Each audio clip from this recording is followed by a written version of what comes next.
There we go. Hi, everyone. Welcome. It's great to see you all here for our opening session. I hope you've all had a nice time in the warm weather. We're going to start the whole conference with some words from Donata Medellini from the university. Thank you. Ladies and gentlemen, dear guests, it's really a great pleasure to welcome all of you at the Pontignano and in this occasion of the sixth edition of a Vision Conference. This is a true honor for us to host distinguished experts in different areas and fields to face all together one of the most important questions and aspects of today: how we can shape the future of Europe. Our university is one of the oldest universities in Europe. It was founded in 1240, so it has very, very deep roots, a long tradition, but a vision projected towards the future and towards the progress. And is a place where we continually aim to shape ideas for the future of our continent. And today, more than ever, we are really in a critical moment for Europe, a moment that is marked by uncertainty, and it is also there is the urgency to rethink our collective destiny. We have entered in an age of overlapping disruptions, geopolitical tensions, technological transformation, environmental crisis, pandemics we have incurred, economic fragmentation. These are not isolated challenges. They are strictly interconnected, and we have to face them all together with a coordinated action. And the conference of these 3 days is exactly targeting this question: how we can imagine a new trajectory for Europe, a new future for Europe, with a shared commitment towards innovation, inclusion, and democratic resilience. Democracy. We have given democracy for granted, but we realize that this is increasingly at risk, threatened by terrible conflicts all around the world. Globalization. Globalization once more has been given for granted, but is more and more uncertain, volatile, and sometimes seems to be hostile to cooperation. At the same time, we stand in front of a transformative power of artificial intelligence that is transforming our lives. A revolution that affects not only economics, jobs, but also the democracies, our values, and the concept of what means to be human. We must fully embrace the opportunities, the great opportunities offered by artificial intelligence, while controlling the potential risks that are connected to that. We must build a union that is more cohesive, more strategic, more ambitious, especially in light of the developments that are taking place across the Atlantic. We know that in recent times, significant changes have taken place in the United States. Reduced public funding, reduced funding for research. And we are now witnessing a reverse brain drain. Talents from Europe are coming back. We need to be ready. We need to face this important challenge. We need to transform it in an opportunity for Europe. So this is not only an opportunity, but a big responsibility that we as Europe have. So the opportunity to make Europe a global hub for science, knowledge, and innovation. Thanks to the European Research Framework programs, we have learned. I started in FP4, so you can guess how old. And through the efforts that Europe has done to force, at the time, we were forced to collaborate, to work together. Now we have been trained so well that we are able really to work as a European team constantly. This is an enormous added value. We have to build on it. We have to capitalize on it. And we are also called to respond to big threats and challenges, pandemics, for example. And I'm very honored to say that last month has been launched here, coordinated by Siena and the scientific coordinator, a European hub for pandemic preparedness, to be ready to respond to future threats, in which Europe has invested over 100 million euros.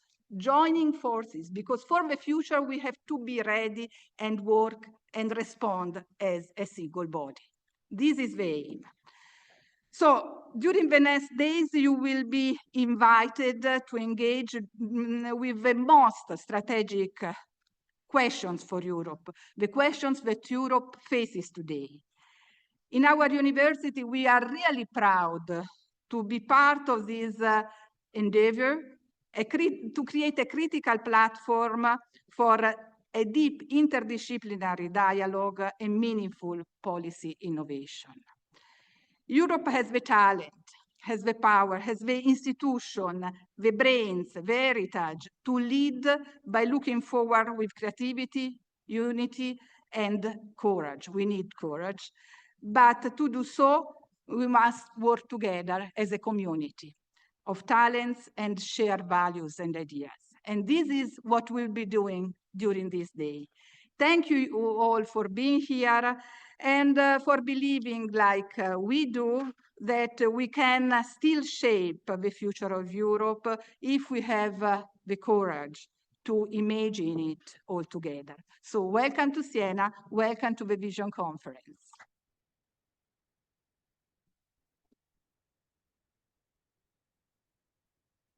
Thank you, Donata. That's a wonderful way to open.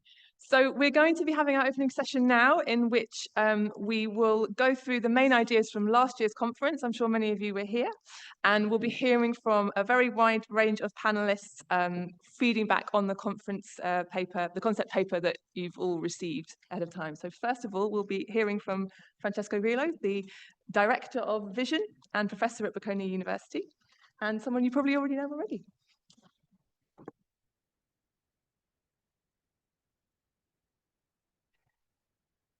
Good afternoon, everybody. Donata, you can stay here. Okay, let me be not long because it's we are already late. First of all, I should thank very many people here, very many organizations, starting from University of Siena. Which is our it's a sort of founding partner of the Siena conference. This is the 6th edition. We also should very much thank the European University Institute, which I'm visiting fellow.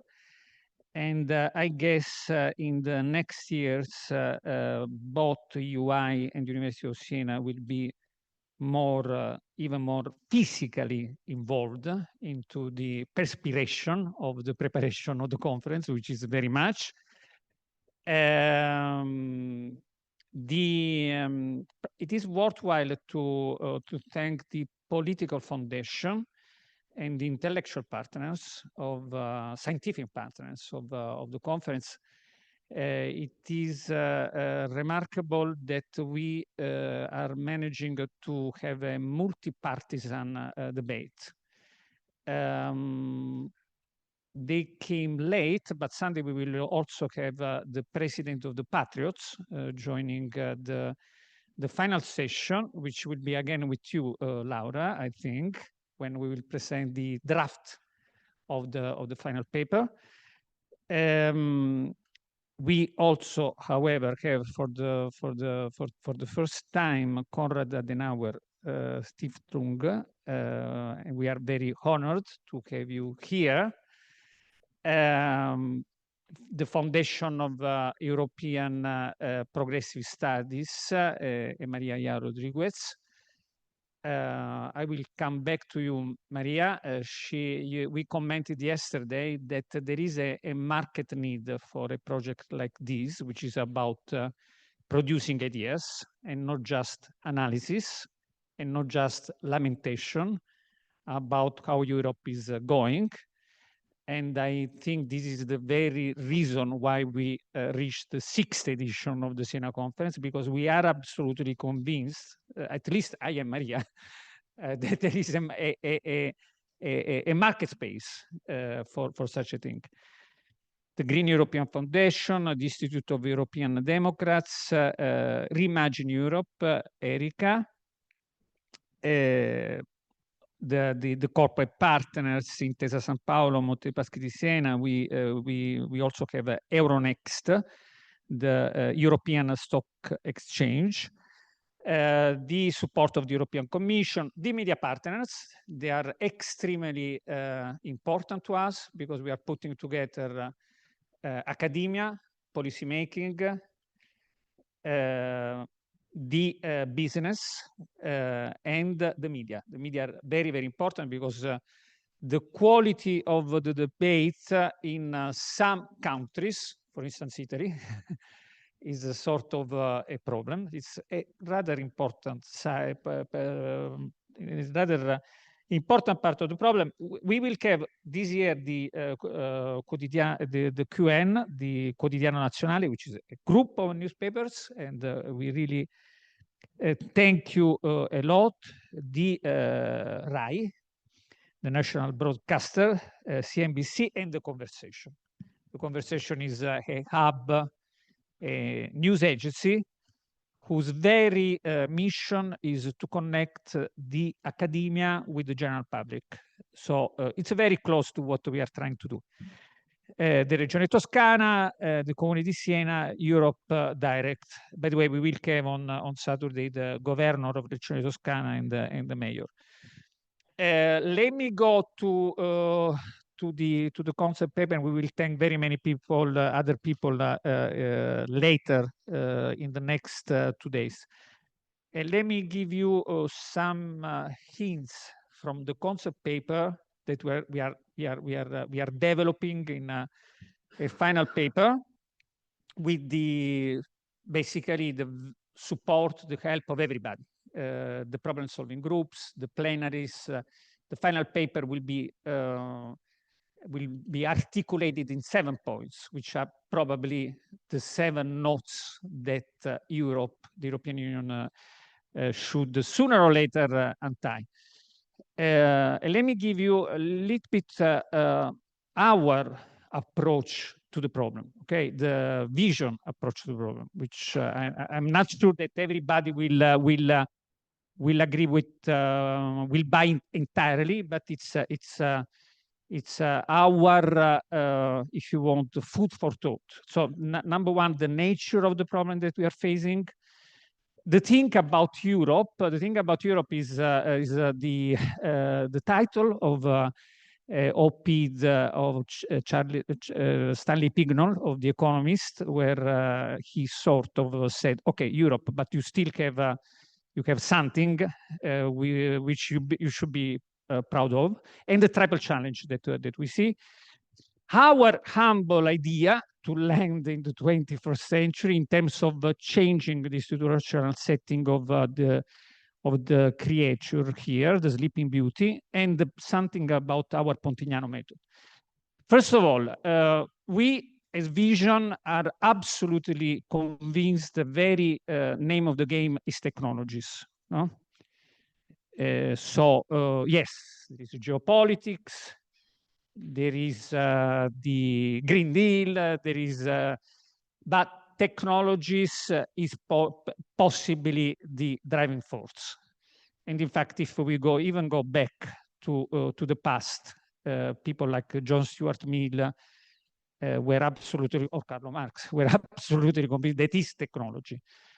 And if we start from this sort of starting point, it is possible that the problem of Europe is that simply we are on the wrong side of the second biggest technological revolution of all times. Not industrial revolution, because they are slightly different.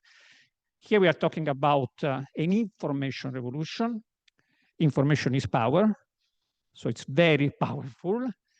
And whereas we're talking about Germany in 1455 with Gutenberg, Europe was very much on the winning side. It was the start of the rise of Europe. Now we may be on the opposite parable. No, these people are Vincent Cerf, Robert Kahn at UCLA in 1969 when they invented the Internet Protocol. If information is power, this is also quite interesting sort of map. We tried to measure how much information, how much data the big platform are accessing, big digital platform, and not only digital platform, because it's a little bit a wider term than just digital, and how much value does that data are. Okay, I'm not going into the details otherwise, but as you can see, well, first of all, there is one platform which has got much more information, data, and therefore power of the other American ones. But the thing is that we only have had Spotify, as a true global digital platform in Europe. But again, the question is that information is power, is political power, it is economic power. And if we are witnessing a huge reallocation of information, we most likely are witnessing a huge reallocation of power. And the financial markets already bought very much this idea. If you look to the market capitalization, which is, as Barbara knows very well, the discount value of all the cash flow, net cash flow of companies, the numbers are staggering. We have Anna Marucci here from Euronext. Euronext is the European Stock Exchange, with the exception of Frankfurt, by the way. If you put together the almost 2,000 companies of Euronext, their value is 1/3 of the seven sisters. If you take the smallest of the seven sisters, most likely Tesla, is still almost twice the Italian Stock Exchange. So this is really, I mean, the financial markets seem to very much believe that data is power, and they sort of already discounted who are the ones who are really having a battle for global leadership. In fact, if we then go from the internet to this other process, historical process that started 2 years ago, November 2022, with ChatGPT, and we see the numbers, the situation, Maria, as we commented yesterday, is even worse. There are also some good news, do not worry, but this is the thing, I mean, if we look, by the way, this number here on the left is the very number that you find one of the most important graph of the Draghi report. He couldn't come today, and he wrote a letter just two minutes ago. Basically, here the thing is that if you put together the investments of the EU countries, here you only have France, Germany, and Sweden, the others are rather negligible. You have something like 1/3 of the investment of China, and China is 1/5 of the United States. Even more importantly, the notable AI models, they are all either American or Chinese. So this is very important because we are talking about something which is really about defining the present and the future. However, we argue that innovation is not just about the first to invent the large language models in this very case, but more importantly, it's about deploying smartly technologies to radically transform business. And here, well, first of all, there is a big some big distinction even among large language models. They also have even Alphabet are having some headache in terms of where to go. But the point is that if we use, as Daniel may say later on artificial intelligence, smartly technologies, we can add a lot of value, economic value. I single out 5 industries that seem to especially impacted by the artificial intelligence revolution: insurance, automotive, defense, education, and healthcare. Education, also universities. Universities will be completely transformed. Technologies are also very important for our other dossier and our session of this conference. These are Ukrainian soldiers using drones. By the way, when it comes to drones and electronic warfare, most likely it is not that the Ukrainians will need help from the Europeans, but it's the other way around.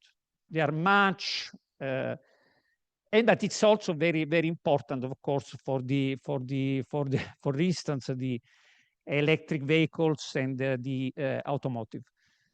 Very, very quickly, again, strategic autonomy. We are talking about a lot about strategic autonomy, but these are a little bit the numbers we should start from.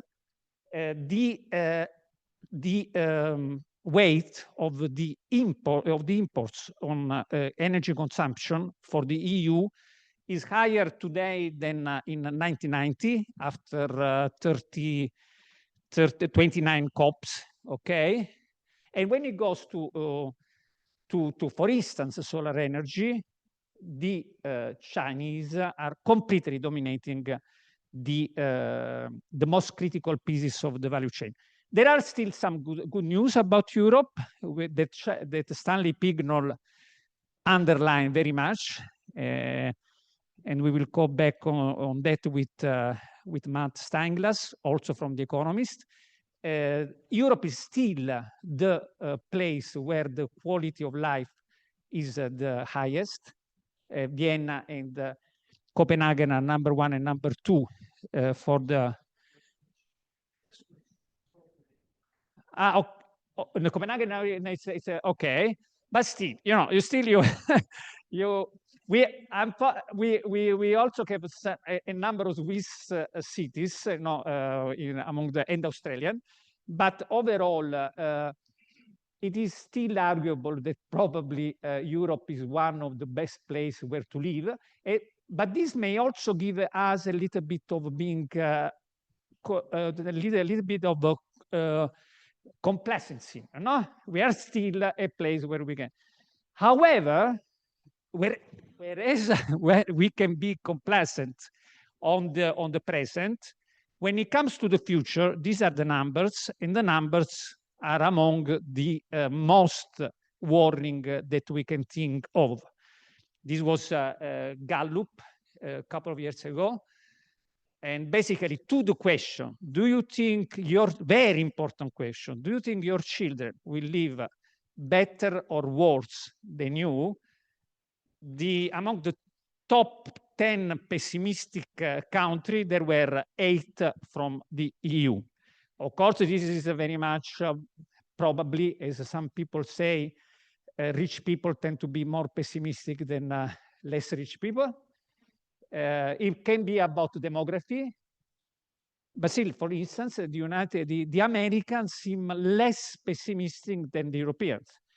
And this can be a trap. Very, very quickly, because this is a little bit like an overall frame, if you want. What really surprised, if you look to some evidence, is how much are we not walking the talk, no? As the British say.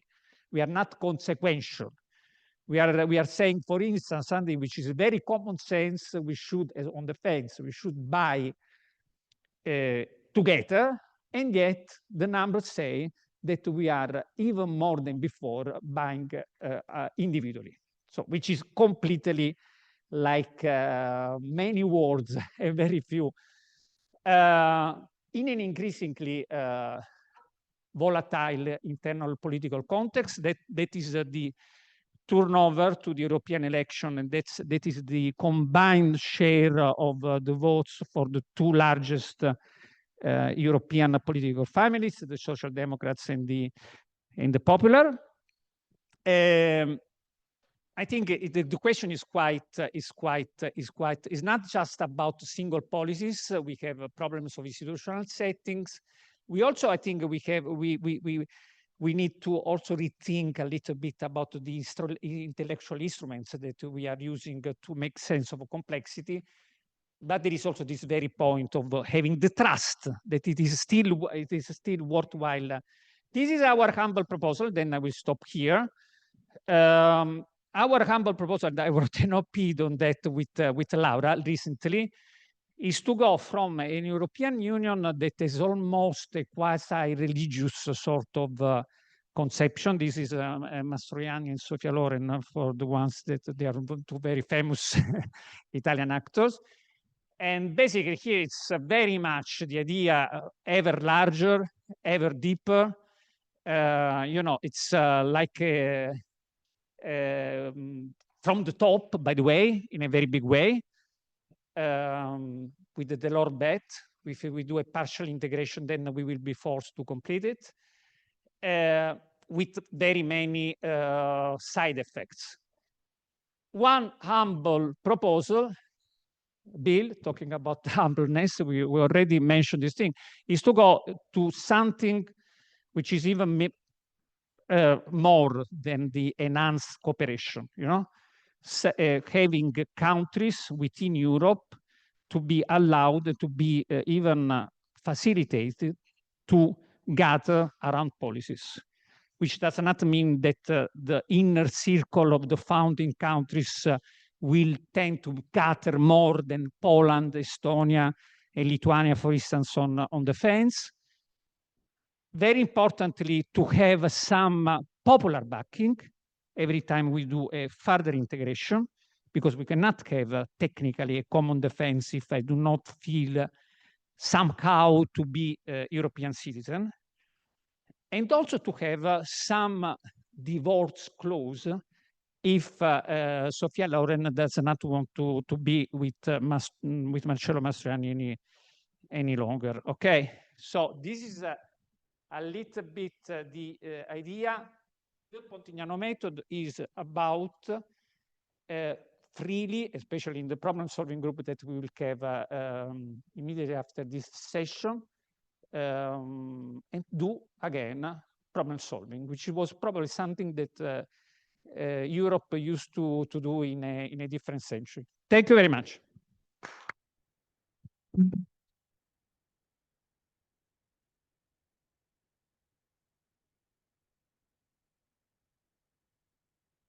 Wonderful. Thank you, Francesco. Okay, so probably we're going to now do musical chairs. So that's the proposition. We're going to hear from a selection of discussants now. I guess we'll have one coming up by one. Well, good afternoon, everybody. Welcome. Is the sound okay now? Yeah. Great pleasure to be again part of this Pontignano adventure. I'm becoming a kind of veteran on this. And I'd like to greet all of you, the new ones, the ones who already were there. I think we will start a very interesting experience together. I'm supposed to come with some comments on the presentation just made by Francesco Grillo. So Francesco, many, many thanks for all the work you are doing to push for this quite unique experience. And I really hope that the Pontignano paper being produced by all of us will be an inspiring one for the next phase of the European project. And so, because I know that I need to be short, I will first of all say, regarding your first idea, that I completely agree that this time around, the Pontignano paper, we should make clear that pushing for the technology and the digital will be central for several crucial reasons.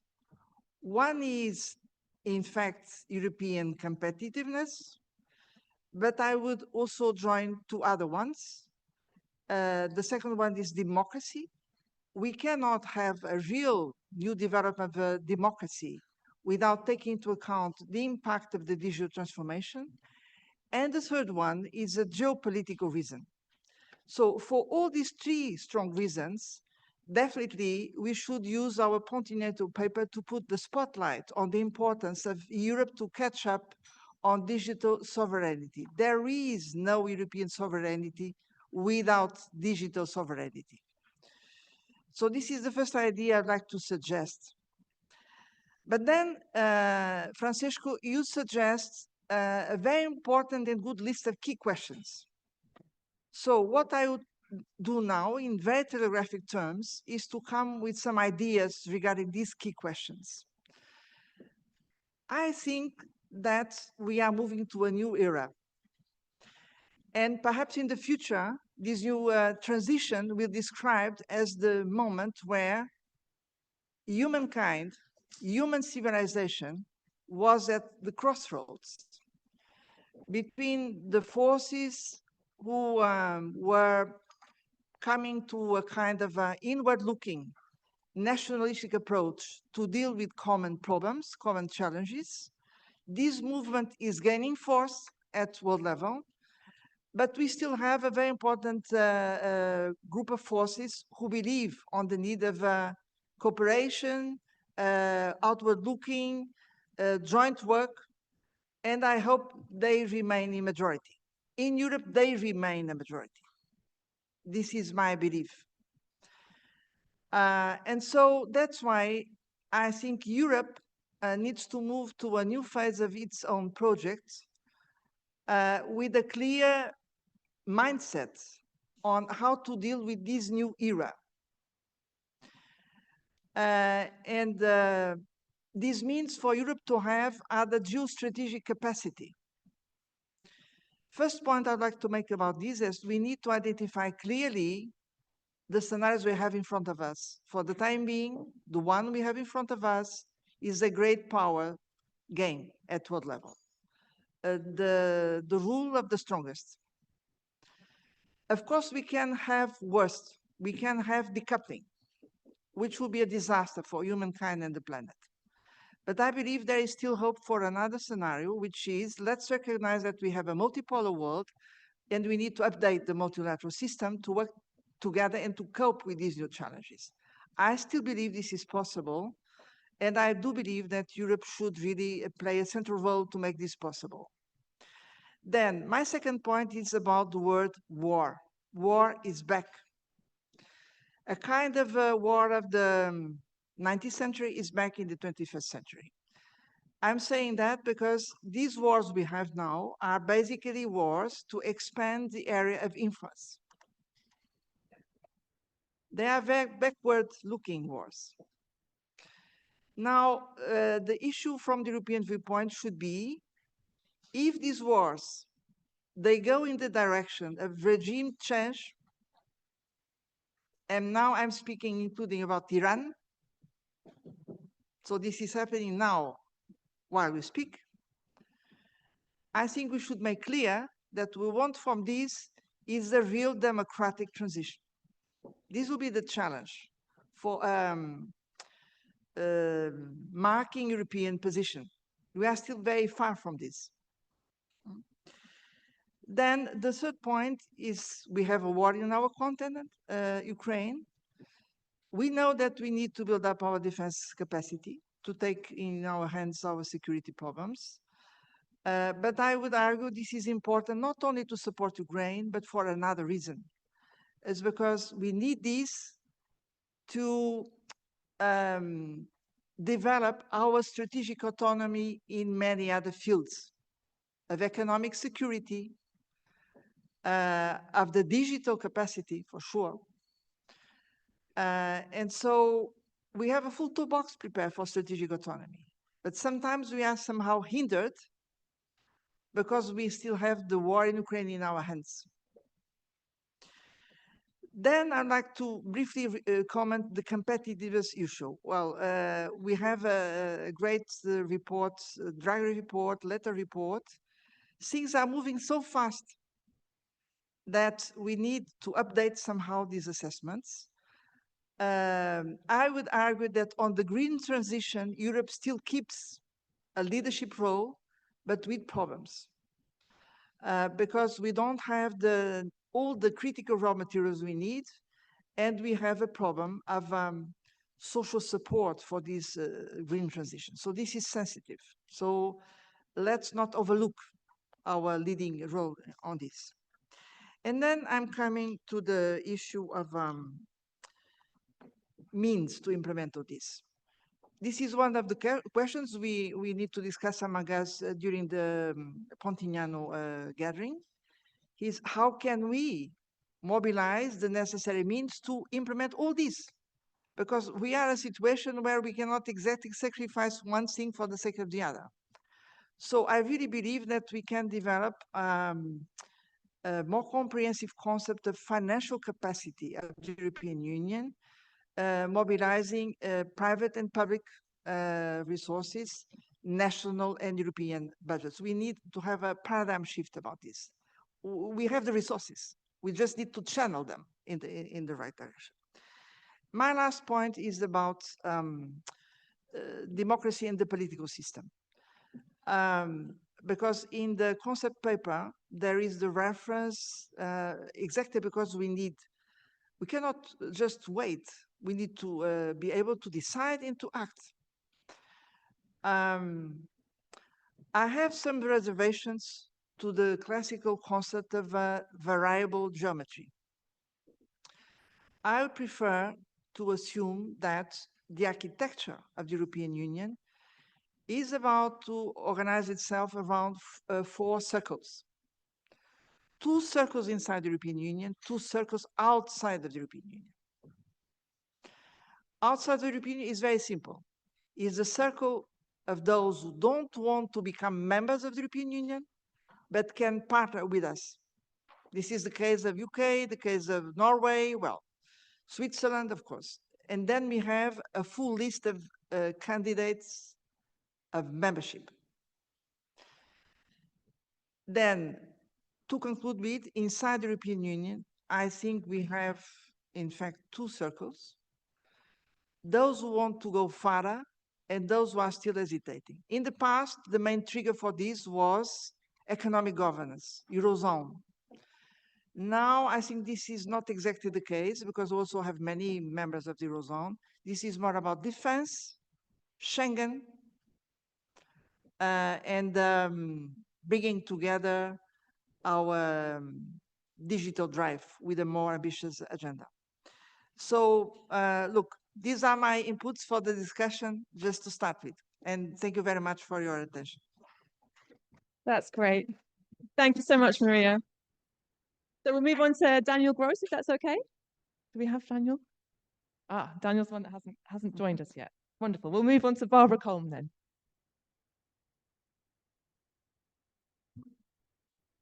Thank you very much again. Good afternoon.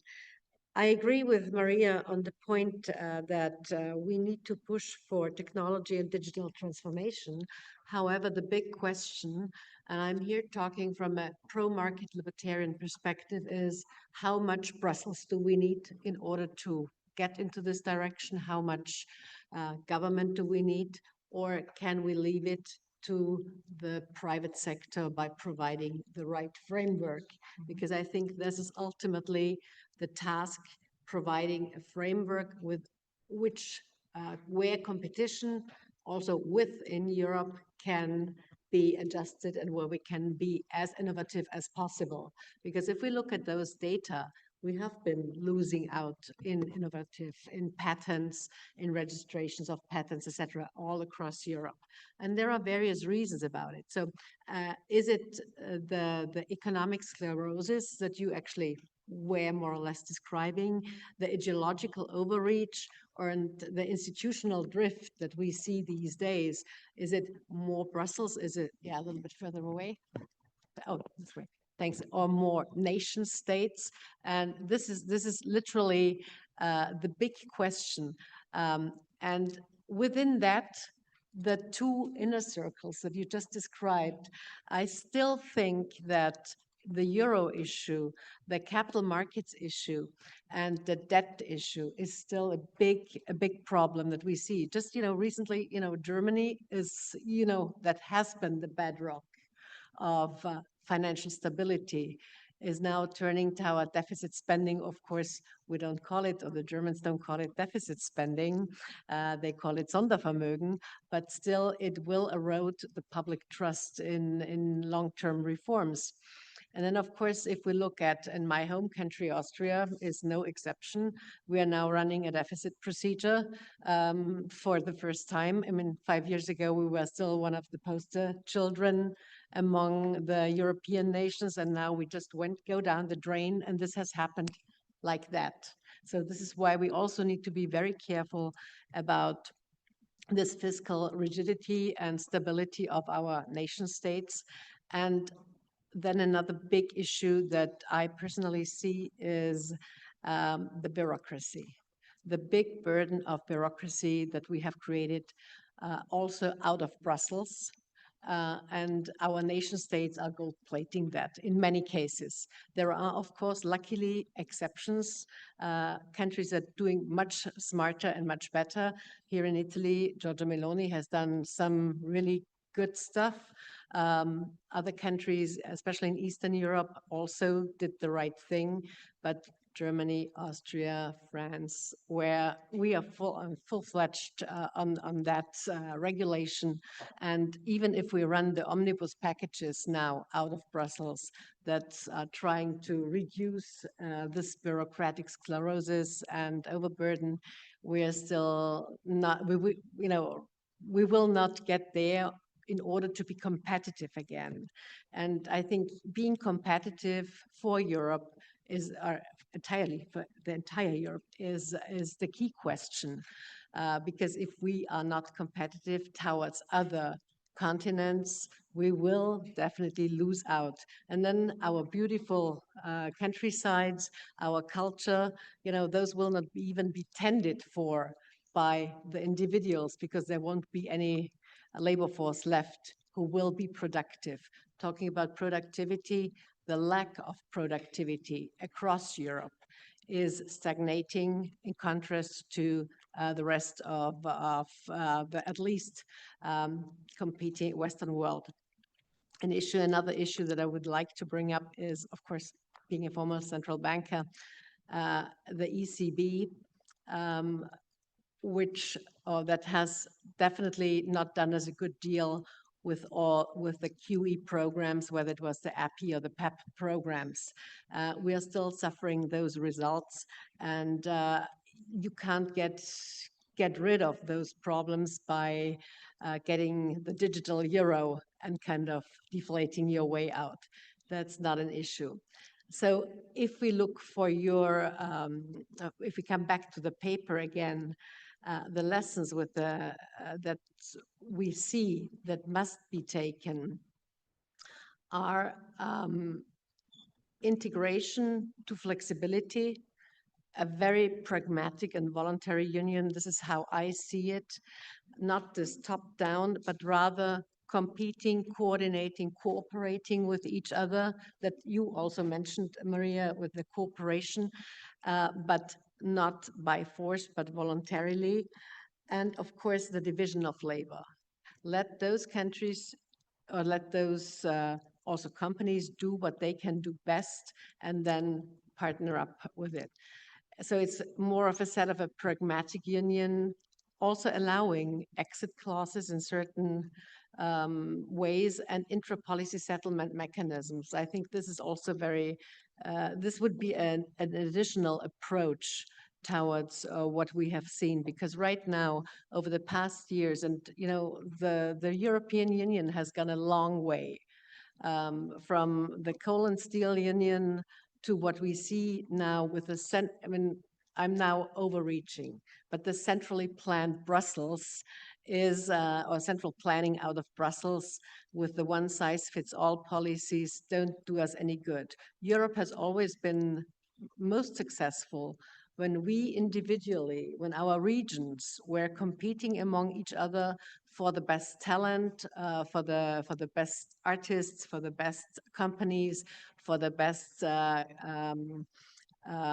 capitals. So this, I think, is a way towards looking for the next couple of years, despite the fact of the geopolitical challenges that we face. So I would add a third circle to your two inner circles. The defense circle is definitely something, and you did not mention the Holy Roman Empire, Deutsches Reich, Heiliges Römisches Reich, Deutsche Nation, Charlemagne, and we will, that actually was a very good example where the borders were defended, but the princeps among the trusted countries had to compete among each other. And I think this is just an approach from history that, you know, we could look at and challenge this idea of, would this be a better way forward if we say we need defense, we need European defense for us, and that's, I think, a way. And of course, restoring trust through liberty would be my optimal approach towards it. Freedom actually has helped us best in order to be competitive. And now a last thought, Hayek's pretense of knowledge, his Nobel speech that he gave 50 years ago, should teach us, and now that I'm an active politician, I may say or bash myself or my fellow politicians, sometimes we pretend to know better than others, than the markets. We should rather also look at the markets, we should look at the consumers, we should look at our voters, what they want from us. And by that, so the restoration of liberty and freedom, individual and economic freedom, I think would help us much better than the central planning approach. Thank you. Thank you, Barbara. Okay, so we're going to hear from Liliana Schmick now. Thank you very much. My name is Liliana Schmick, and I'm a chairwoman of Warsaw Institute, which is a geopolitical think tank based in Poland, and I'm also Director General for International Affairs at the Ludovika University of Public Service based in Budapest, in Hungary. So I have rather this Eastern or Central European perspective on certain issues. And let me maybe start with the very first thing connected to trust and actually to the values that we share, or maybe we should share in the European Union itself. And my first point would be we should come back to the beginning. So we should come back to the motto of united in diversity. I feel like the current kind of bizarre obsession over value alignment has become some kind of a soft imperialism. And we cannot work with each other because there are certain differences that are becoming too big obstacles on policy making. But at the end of the day, I believe it is quite easy to trade with someone if we disagree. rather than trust somebody who is trying or who is insisting on us to become them. So firstly, I would say the sovereignty, so rather the Europe of free nations, rather than one that is managed from above. Then another thing connected to cultural confidence. We should be proud of our history and we should be confident on the global market. And another point is the constructive multipolarity. I know that it might be difficult, but looking at the current energy situation that we're experiencing in the European Union and what was described, the fact that we don't have any resources, we don't have access to the rare earth materials, the fact that China is completely controlling the whole supply chain of the rare earth materials that are coming to the European Union, I would rather suggest at this point, because all of the member states of the European Union agreed for certain climate policies, it doesn't look good. I would rather suggest that we should cooperate with potential partners, not bringing up the constant confrontation that other partners outside the EU are insisting on us to do. So I would say there are 3 points: the sovereignty, the cultural confidence, and the constructive multipolarity that we should focus on. Regarding some of the papers that I read that are connected to the groups that we will be working with, maybe I will skip them, but there was just one point that was kind of interesting for me, connected to the so-called European identity, the European history that we should teach children at schools. Then who will decide which history is good? I believe that actually countries, they have tendency to rewrite the history for their advantage. So who will decide on it? Which country will decide? Which big powers in the EU will decide about it? And just one more point, because I'm working in Hungary. I'm not Hungarian, but I work there. I don't know if you know, but 21 universities from Hungary are excluded from Erasmus program. So students who are studying in Hungary, they cannot participate in Erasmus program because there are some problems on political level between Brussels elites and Hungarian government. So the question is, how do we want to solve it? Whether punishing innocent students is a good solution, I doubt it. So I believe we could explore it further in our discussions. Thank you. Thank you, Liliana. Thank you. So we're going to hear now from Flitsona Sliders, Professor of St Antony's College at the University of Oxford. Yeah, I think I'm too short for, I'm not going to stand on the chair, Maria. No, I'm good. I would fall on you. I mean, we could create some movement here. Yes, and Francisco, when I was listening to you and everybody on the panel already, and having come to Pontignano for all these years, first of all, I love the fact that we are seeking to establish a kind of continuity between our conversations, and Barbara is smiling here, from year after year, and yet, whoa, hasn't the world changed since last year? We all feel that. And I was trying to kind of picture like the mood in Pontignano specifically, at least for me this year, but I think I sense a kind of Pontignano paradox. That is, and here is, Maria, you tell me if you agree, but on one hand, from a kind of geopolitical sense and what I would call the geopolitics of democracy, we have a kind of regime war, kind of like Star Wars. We have the dark Vandals, that's who are vandalizing democracy, and we all know what I mean. And on one hand, and the other hand, we have the democratic Skywalkers. I mean, in our world, we have the good guys and the bad guys, right? Kind of.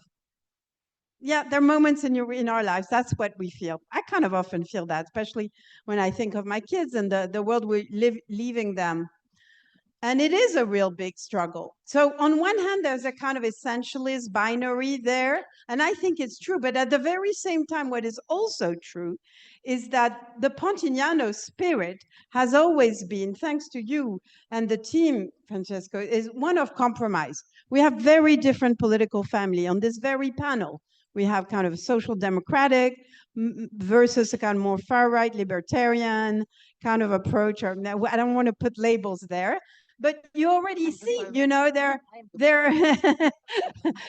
don't worry, these are not ascriptions, and or just libertarian or right. Different emphasis about the role of the state, about centralization, about bureaucracy, etc. And of course, me, I'm always on the fence. That's my problem in life. My kids also don't like that. Mom, take a stance. You know, you're always on one hand, on the other hand. So, but that's why I like Pontignano, because you bring different families together, and we do this, you know, throughout the next 2 days. And it's about the most beautiful word ever, compromise. What is a more beautiful word than compromise? As opposed to compromission in French, as opposed to giving up on your ideals. Compromise is the name of the game if we're going to live together in Europe, right? And so if I take now the theme that I'm supposed to say something about and I'm obsessed with, democratic geopolitics, democracy. So, you know, 4 points that I heard in the notes that I took. The nature of Europe, Maria Joao versus Barbara. But the question is, do we need to change between the need for ever more competences for the EU, because it kind of makes sense, Letta, Draghi, etc., and, you know, a kind of a celebration, Barbara, and I completely agree with you, of regions, of decentralization, etc. And in fact, Liliana, you just spoke about Europe of Free Nations. I just participated in a big project on called Let's Agree on Poland, a Poland of regions that experiment and compete. I love that too. So do we have to choose between top-down, bottom-up? Me, these days, I advocate democracy in Europe that is translocal, that really celebrates localism. That's where people relate to democracy, but connects cities, connects region, and connects countries. And sometimes Brussels can be the glue, sometimes not. So kind of back to your word, Barbara, pragmatic. Democratically pragmatic. Secondly, the horizon. So your big word, Francesco, in your paper was democratic resilience. We love that word. I think the Commission, I don't know if someone has done a text analysis, but it's like must be the most used word. My poor students, you know, I can't give them like EU stuff to read because it's like, oh my God, they're getting a headache, you know, resilience. And resilience is cool. I mean, who doesn't want to be resilient in face of the huge change in our societies today? Yes, but resilience is also about keeping what we have. You know, it has a connotation of status quo. It's not the kind of, if not revolution, you know, radical change that we need in our societies in various directions that the youth are calling for. I prefer democratic respect. I mean, that's a word I like to use, democratic respect. If you will, to summarize, it's the opposite of the sentence of Juncker that many of you in the room have repeated so many times. We know what needs to be done, but we don't know how to be elected for it. I hate this sentence. What contempt for the people? What contempt? So the opposite of that is democratic respect. I could expand on that. So freedom, yes, Barbara, but freedom with rather than freedom against. What kind of freedom? There's a lot to say about the, sorry? Freedom for, freedom from, freedom. Yeah, let's have a big discussion about freedom. The best of all things, but how? Technology, digital sovereignty, Maria Howard, yes, but there are lots of really cool numbers in the paper. AI and democracy, it's a huge theme. Where are we going? Are they the bad guys or the good guys? Both, of course. Of course, it's a tipping model. I mean, these technologies, they can always go on either side. We have agency, depends what we do with them. We're going to talk about this more throughout the conference, but I think it's true for a lot of what we're talking about. And finally, I don't want to take more of your time. Time, indeed time. That's my last point, time.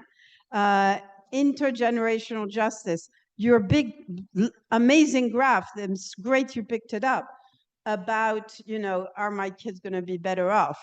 And yeah, you're right. If you're already pretty well off, you know, it's hard to, you know, if you're living in Nigeria, it's easier.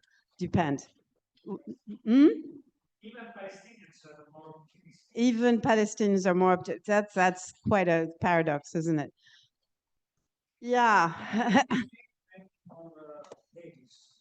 and they make more babies. And we're here in Italy, right? I mean, demography, who was talking? I think it was Barbara talking about demography.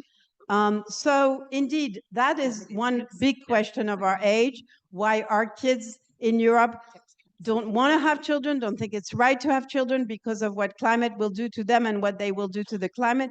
It's a huge, huge, big normative challenge, isn't it?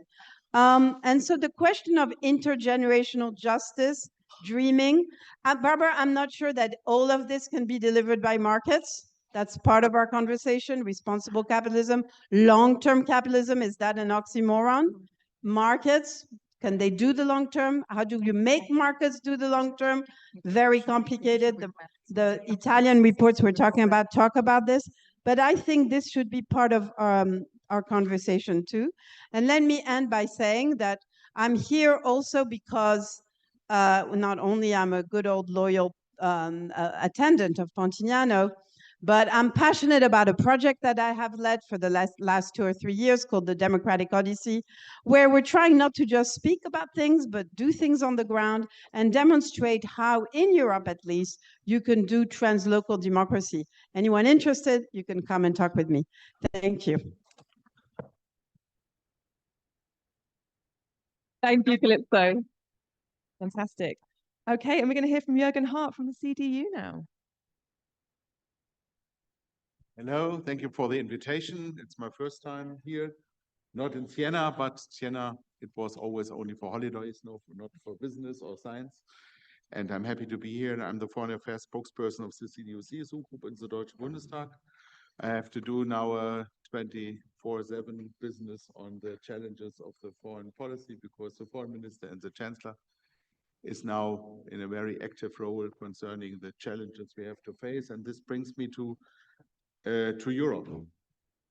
By founding the European Union, the decision was to concentrate on economic prosperity to fulfill the needs of the people. And there was not enough power to build up a common European defense and security architecture. And even in the 80s, when the question, or then the 70s, when the question of where should European Union go forward, there was a decision not to continue on that path of security and defense, but on the path of economic prosperity by doing the single market.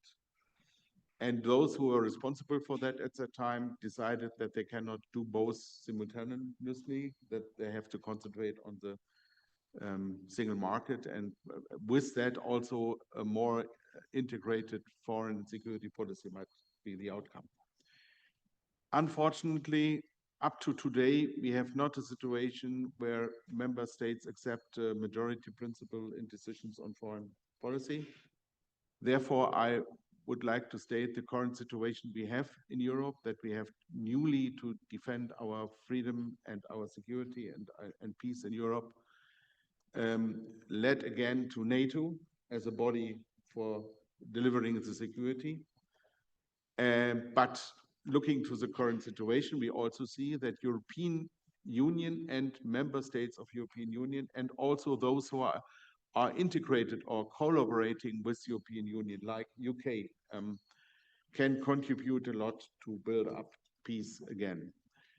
I think we should continue to trust on the defense level on NATO, and we will see a good summit next week, hopefully in The Hague. But I think concerning military procurement, building up new defense technologies, also on the diplomatic field, finding out solutions for a crisis in the world that can be solved diplomatically. Europe should play a more significant and stronger role. It was not in the last few years, also I think because of a lack of German engagement in that field. And I hope and see that with our new Chancellor Friedrich Merz and with our new Foreign Minister Jo Wadephul, it comes more and more into the view of the people that Germany is able and willing to take over a more significant role. And For the German and European foreign policy and security policy, I think we should not diversify too much into different fields. We should concentrate on the Russian threat on our peace in Europe, the Iranian threat on the peace in the Middle East and on Israel, the situation of the transatlantic cooperation in that very interesting, disruptional, errative situation with the US president, and also the question how we handle our relations to others like China, but also other big nations that are not yet in our focus as it need to be, for example, India, just to give one example for a partner we have in Europe, as Europe in the world, that we don't use or where the partnership is not yet already developed. And I think instead of dreaming of a European Union that also can deliver defense and security and foreign policy for all 27 member states with all the problems we would have, we should focus on the defense in NATO and on the intergovernmental cooperation in the European Union which is also open for others like UK that are not members of the European Union but strongly committed on the objectives of a European security architecture. And this might work out better than some people thought some months before. For example, looking to that, what might happen in Geneva tomorrow with the foreign ministers of several European Union member states and UK on Iran. We have a situation, a window of opportunity to do something new on the Iran question. We probably also have a chance and a window of opportunity to come forward on the Ukrainian question, on the question of Russian aggression. And this is what Germany is working hard on. And trust me, the members of the Deutsche Bundestag, I'm now a member since 15 and a half years. I never had to do so much work quantitatively and qualitatively as we have now. We will reduce our summer break time in the Deutsche Bundestag to do more law and more activities, also to strengthen the European Union, the economy, to deliver prosperity to the people in Germany, and with that also in Europe. Germany is normally a driver of the motor of the European Union economic development, but was not in the last 3 years. And therefore we have a lot to do, and we trust me, you will not be disencouraged about the new Germany in Europe. Thank you very much. Let's move. Thank you, Jürgen. It's really wonderful to have you here at a moment. It's great to have you with us at a moment where it's such a pivotal moment for Germany's position in our defence cooperation. So thank you very much for that. And we're going to close out with Giovanni Orsina. Yes. Okay. Thank you very much for having me. This is my first time in the conference on Europe, even though this is not my first time in Pontignano, but the last time I was here was so long ago that I'm afraid the Certosa was being built. I mean, really. Maybe. Okay, just to, stepping back from Francesco's paper, I mean, my of course, I mean, technology and all that, but I think that there is something first, and I think that what we need today in Europe, in order to be able to implement the specific things that Francesco was suggesting, I think we need two things. The first is realism, and the second is politics. And this is not very easy because Europe, the European Union was thought and devised in the 1980s and 90s, late 80s, early 90s, in a moment in which in an age of depoliticization and an age of optimism. And so Europe was meant to live in another world. The world has changed a lot, and we need to reorient it very deeply. And I think that the two keywords here are realism. That is to say, the fact that we are living in a rather dangerous world. We say that, we keep saying that, but how deep is this element, as this element entered into the decision-making process? How deep, and how is this, is this, breaking down the European rhetoric, which is very strong, and the wishful thinking, which is very strong, exactly because the European Union was imagined in a different world. So it's drenched in rhetoric and wishful thinking. Very well, we all love, to be able to dream great things, but this is not the right time to do that, I'm afraid. And the second is politics, which is, of course, connected to the realism. That is to say that we need to make choices. We need to make tough choices. We need to live on a tight budget. We cannot spend on everything. We need to make clear choices, and we need to spend on something and defund other things, which means that we are going to have winners and losers, and we need to politically manage winners and losers. Now, I believe that in all these, an excessively ideological approach to European integration, yesterday it was, I think, half useless. Today is becoming damaging.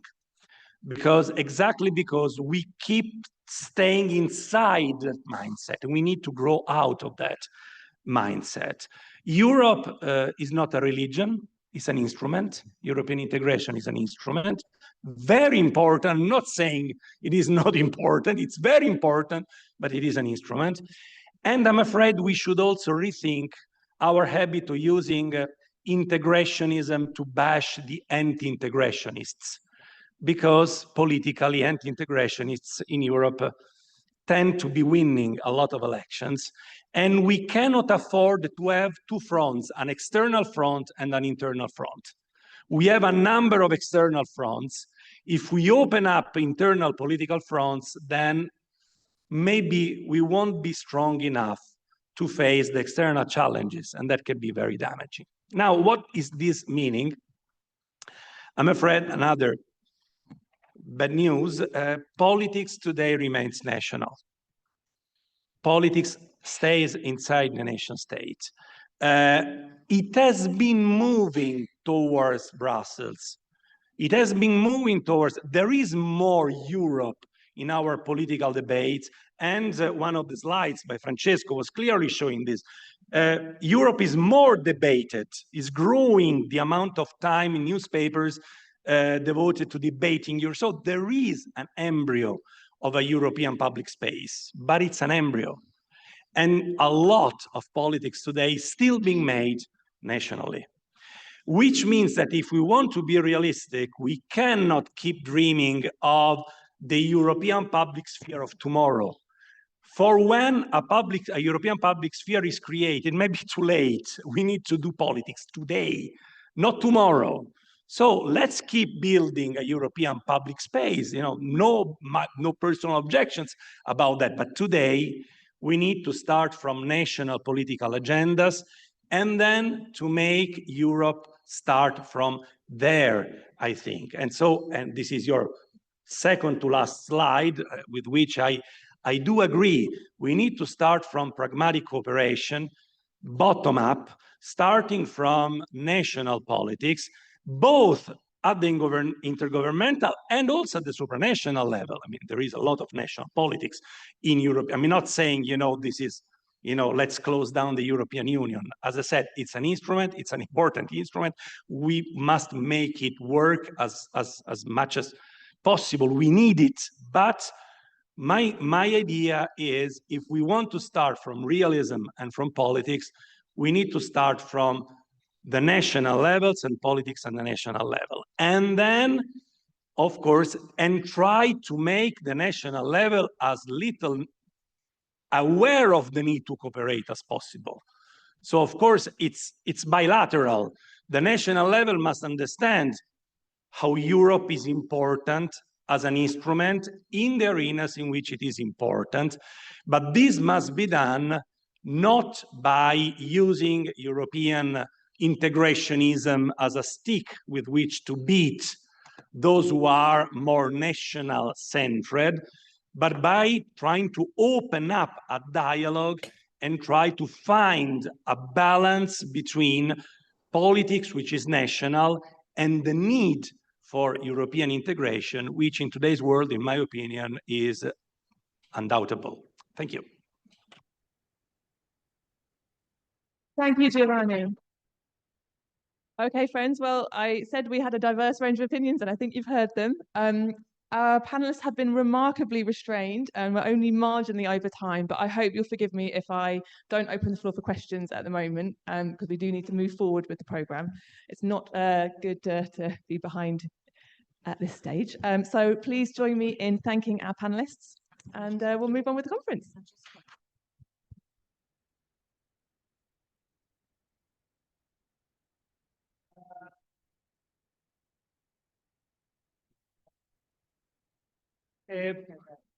Okay, are we sure that we do not have any urgent question for the panel here?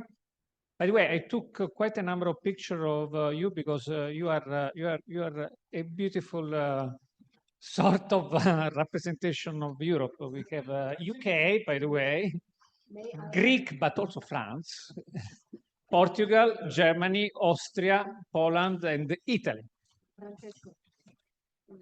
One more term that we have forgotten is subsidiarity. And I think this is in the entire framework of how, whichever direction we go. But this is direct democracy, and subsidiarity principle has been neglected over the past years. And I think we need to bring it back again. Yeah. And just to say something on that point, transferring sovereignty from a national level or local level to a higher level, for example, to Brussels, is not something of a, because politicians only want to have it without discussion. It's necessary because in the global world, sovereignty of a state makes only sense if you can use it as an instrument. And I can give you a pure example. When I was transatlantic coordinator for the German government, I had an appointment in the White House. It was in the first weeks of the first term of Donald Trump. And my counterpart told me, we don't want to have a trade agreement with this European Union. We want to have a trade agreement with you, with Germany. And then I mentioned the trade minister of Germany is Madam Malmström, I think was the name at the time. And we don't have it because we have integrated our trade policy. This is good also for Germany, that we are on an eye level with US on trade issues, and that US president cannot pick out to make a deal with Germany and then make a deal with Belgium and with Luxembourg. And by the way, maybe Germany would be able to handle that, but most of the other European Union countries are too small to face that. And looking to the current situation we have, we have a big advantage of the case that we have integrated, we have given sovereignty on trade to European Union and not to the member states. We have to do a discussion on every field of politics. Does it make sense or not? Are the arguments strong enough to deliver? But just to say, sovereignty as it was in the 19th century is not in the 21st century, and therefore we have to deliver solutions for problems for our people, especially economic growth in this case, and welfare. And this is not possible if everyone in Europe is doing its own task. By the way, 4 weeks later, the Chancellor Merkel was with Donald Trump, and she came to me and told me in the meeting of our group in Bundestag, can you imagine how my discussion with President Trump was? He came and said, I want to have a trade agreement with you, Angela, not with the European Union. And can you imagine what my answer was? Can I just add, well, I think this is a great example. In fact, I saw the position of the German Chancellor when talking with President Trump. And this shows, I completely agree with the arguments that when it comes to trade, it's quite obvious that we need to have a common European position. Otherwise, we are too weak. Let's not have illusions. When we are dealing with giants like the American economy, and let's not speak about China, is quite obvious. But I want just to add the same argument for the digital. Because if we really want to develop a European way to make the best of the digital transformation, we start defining some rules But this is not enough. We need to build our own capacity. It's not enough to try to regulate platforms. We need to develop our own platforms. We need to roll out our own AI on our data. And for this, we need to have European scale, because we'll never have the political strength we need to use to move in this direction without a common European position. May I add just one more thing regarding the AI and technology and the development? You know, the problem that we're, you know, comparing ourselves, for example, to China or US, the sizes are completely different. They have like 400 million people who are well educated. We don't have them, and it doesn't look that we will. So that's another challenge that we should probably discuss: demographics and family policy. Calypso, you want to add something? Sorry, I apologize, but I'm going to be... Yeah. I'm going to be on the fence yet again. But, you know, in social science, we tend to ask under what conditions? Under what conditions? So yes, when you're doing offensive trade, you know, opening, you have to be united. But on the other hand, there are other instances where it might be better to act as one country. Or when we're trying to expose, to relate to countries around the world on, say, how you do the rule of law.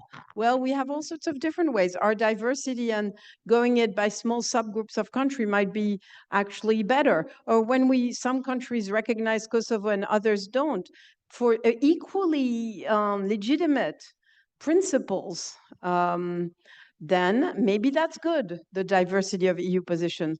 So I think I would call for, yes, we need to be principled, we need to have beliefs in life, it's all very reassuring, but generally speaking, it depends, is usually a very good hint of an answer.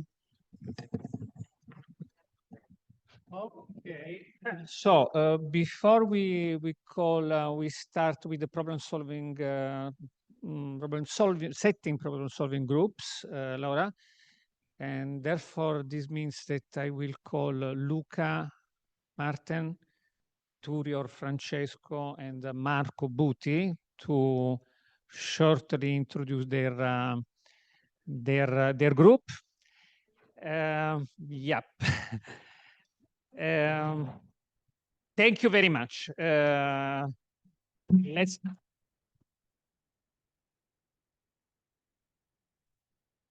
I also need Silvia, or by the way, Filippo, to say where the problem-solving group will go. Filippo. Okay. Yeah. Even to assure, this is not a manual. It's just an introduction from the coordination of the different groups, I guess. And for Group 1, democracy, which is a sort of continuity group in a sense that, of course, we have this question at the core of the Pontignano Conference. We have been already discussed some of these issues over the years, but democracy is still a problem everywhere, not just in the European Union. And so we decided to launch a few ideas. We actually, this year, we try to get more into some what we call concrete ideas. I don't know if all ideas are concrete, and in any case, they are good concrete ideas, but we basically have tried with the help of a group of students from the University of Siena and other colleagues, and we had already a seminar with Calypso, Kurt, and others, to focus on some aspect. Of course, I don't want to go into the details of this because we will have another discussion, but basically these aspects are related to the problem of involvement of citizenship, and so we moved from classic aspect of participation, mobility not just as a tool for a specific course like students or let's say people involved in EU business and institutions, but mobility as a philosophy at the core of EU identity, and then some kind of integration among participative democracy or participation and deliberative democracy. This is also something that we have already discussed over the years, but still something to be considered to relaunch the idea of European Union polity and to fill the gap of the so-called democratic deficit. I would stop here because, of course, we will have some more after the next discussion within the group. And you are welcome to the group, of course. Thanks.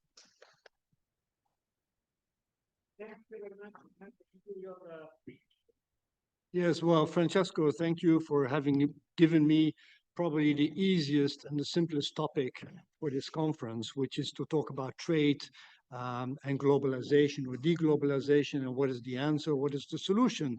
And actually, you have perhaps seen or read my little outline paper, and I was actually, for the pitch that I'm making, underlining the keywords that are in that little paper. And actually, the list is so long, with globalization, deglobalization, nationalistic policies, protectionism, national security, the issue of multilateralism, deglobalization. I won't read out the whole list, but it's quite complicated. We're living in a world of turmoil, of chaos, from a trade perspective, I think worse than we have ever seen over the past 100 years or so. And that is completely new and has taken all of us by big surprise. And to come up with a solution is not a straightforward thing. One can think about it one way or another way. And we have heard in the previous panel about let's say, the tension that exists between European common policies and perhaps nationalistic policies, domestic policies. There are the industrial policies. We all want to be winners. We have new competitors in this society, including China. Of course, the world is a completely different world from before. We have tariffs that are sky high. We have protectionism, non-tariff barriers that are sky high. We have the erosion of the multilateral trading system, the trust that is gone. How can you bring that back? What were the downsides of globalization? Has that led to deglobalization? Should we consider reglobalization? And if so, how can we do that? These are all very easy questions, right? So that is what you asked me to address, and you give us 1 hour, 1.5 hours to come with solutions and come with the answers. So the question basically that we think we should address is the question of efficiency. How can efficiency be secured in this fragmented and polarized world where we see a lot of geopolitical tensions, where the issue of national security is at stake, where all countries want to think of their national welfare, their jobs protection? Is it by following the type of industrial policies that we see witnessing with the competition in chips? Today, we all want to make the same products, and we all depend on the inputs, the raw materials. Some countries have those raw materials, others don't have them. How can we share that in a way that everybody can compete on some equal footing? And then the question is, of course, what to do with the WTO. Can we reform it? I used to work there for quite a long time. Can we reform the WTO? Can we make the WTO fit for purpose?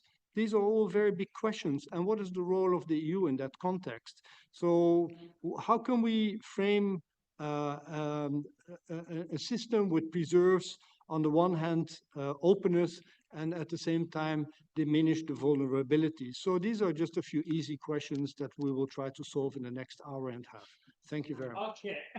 Let me clarify that we do not expect an holistic strategy to answer the question. We will be very happy to have a couple of ideas to sort of unlock, the gridlocks that are preventing us to do even a small step, which is very much the approach that Marco will have on the next EU budget, which is also rather complex.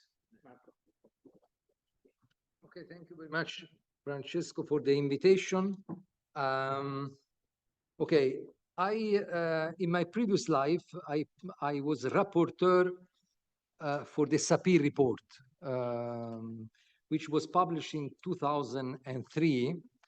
And in the chapter there on the EU budget, we stated the EU budget is a historical relic. That was 2003.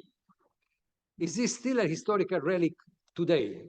Question to be answered, but I mean, I give you my provisional answer, largely yes. So now, Commission President statement on the EU budget reform, the status quo is not an option. So we have to take that seriously. And then I add my own quote, and it is that the minimum common denominator is not an option either. So usually when we come to difficult negotiations in Europe, you have two ways forward. One is indeed to go for the minimum common denominator. You try to see what joins up, and usually when you do that, you end up with an area which is very small. This is the typical way of negotiations on the MFF, so on the multi-annual budget. So that is the logic.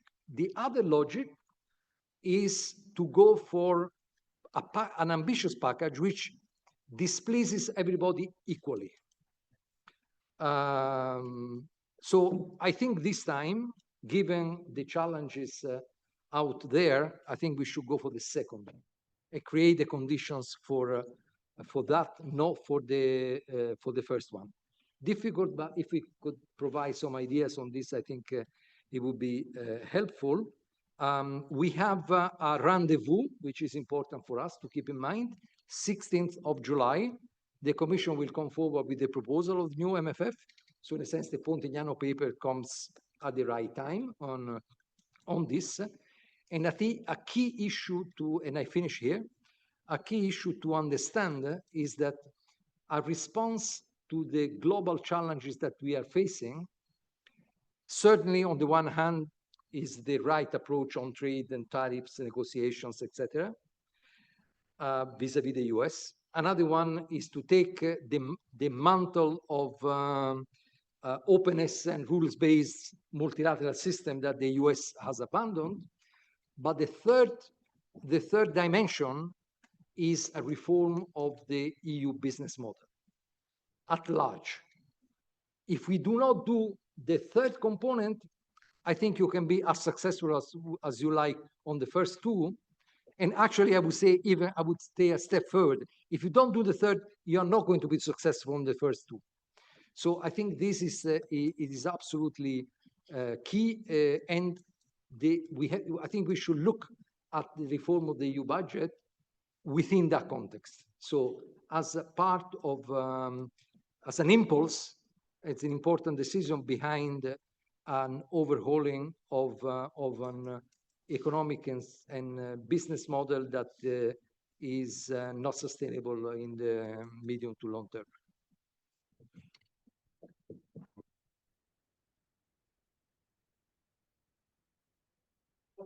An idea of the combination of experience and innovation that we are trying to put together.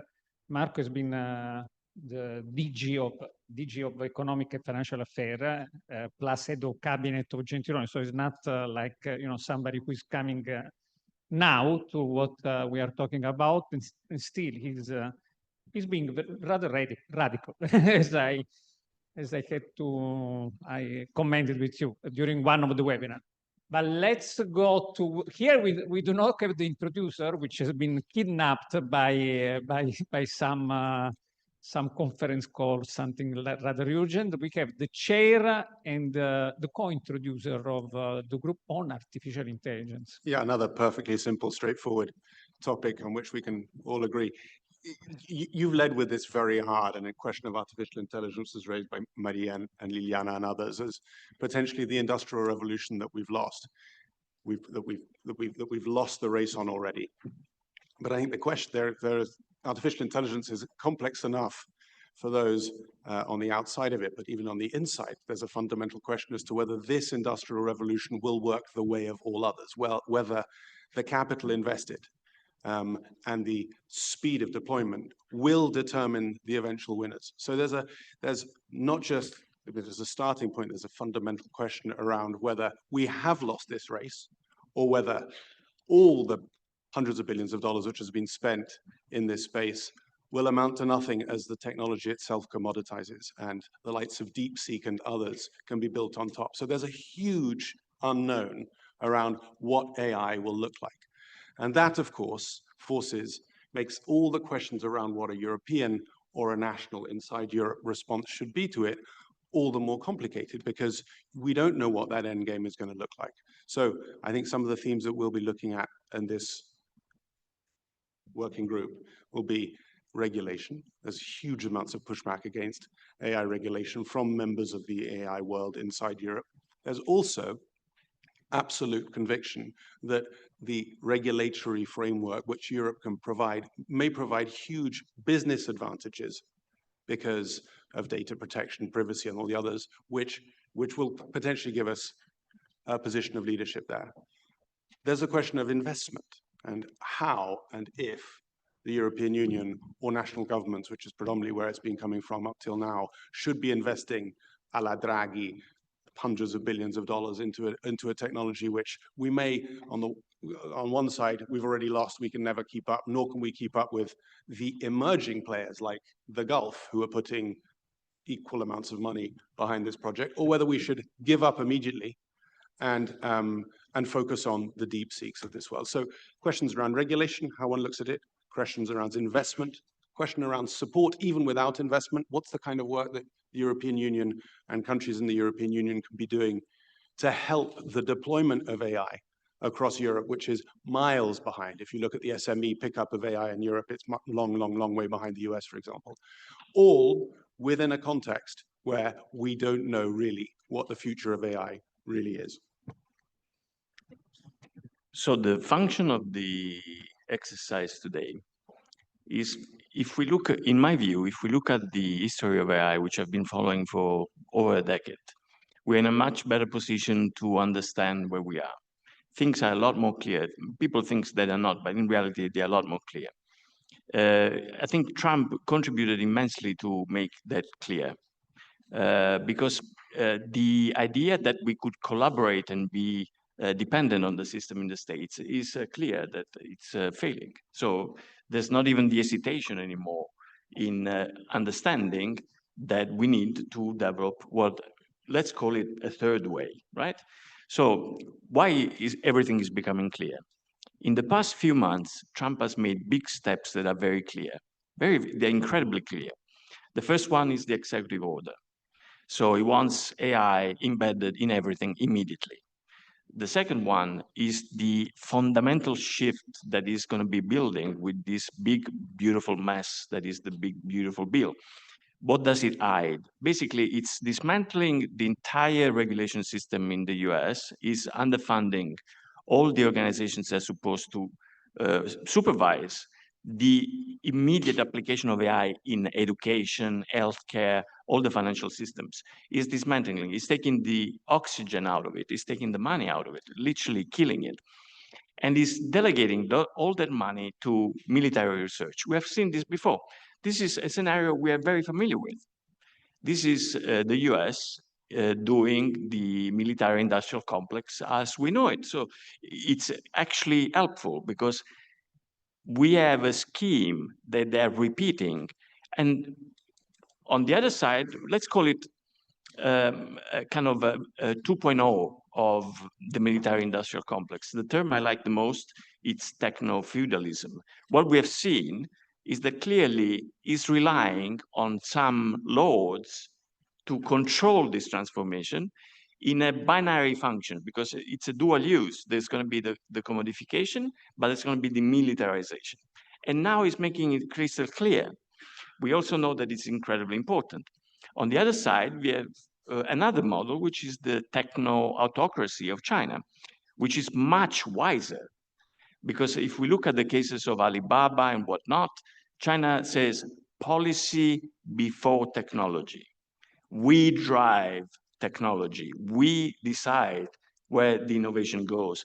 It is there to fulfill our policies. This is very good. It's a very clear policy. Actually, there's a lot to learn from that. So on one side, we have the story. We have lost the race, right? I'm tired of this story because we haven't lost any race. Because there's no technology that succeeds without regulation. People doesn't understand technology. If you have a technology, it only works if it's regulated. Imagine cars without the light system. Imagine airplanes without the guiding system. There's no technology that succeeds without regulation. Now, I know that there's a price to it. I know that it looks over laborious, but let's call it viscosity. You have a legislative system that is putting viscosity to a machine that wants to move very quickly, but says, no, you have to move slowly because it needs to be safer so that it doesn't burn.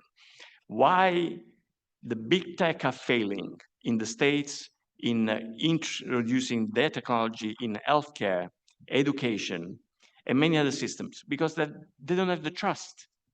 They don't know how to speak with kindness as in the healthcare system. The healthcare system speaks a fundamentally different language from the techno-feudalism of the companies that have a specific idea in mind. So I think Europe has a third way to develop, which is a hybrid between what China is doing and what the US is doing. So I think it is a weakness, but it's also an opportunity. So the idea of the workshop is try to elaborate this weakness as an opportunity, to be very strategic. I have to give credit to Francesco. This place is an incubator of great ideas. Many meetings have happened here that were developed in time for many years, producing amazing work. They all started with us chatting, thinking of ideas, then collaborating later and achieving great results. So thank you, Francesco, for doing this. So this is the idea. We know the scenario now is a lot clearer. What do we do about it? Yeah. Okay, so three quick things. Number one, we have a concert tomorrow night at 7 o'clock, by the way, not 7:30, because they will, well, 7 o'clock because they will also show the participants some of the collection of Palazzo Chigi, which is not the one in Rome, in Siena, at the Accademia Chigiana. So whoever wants to join, I know that you are going, Lenny. We have something like 9 people.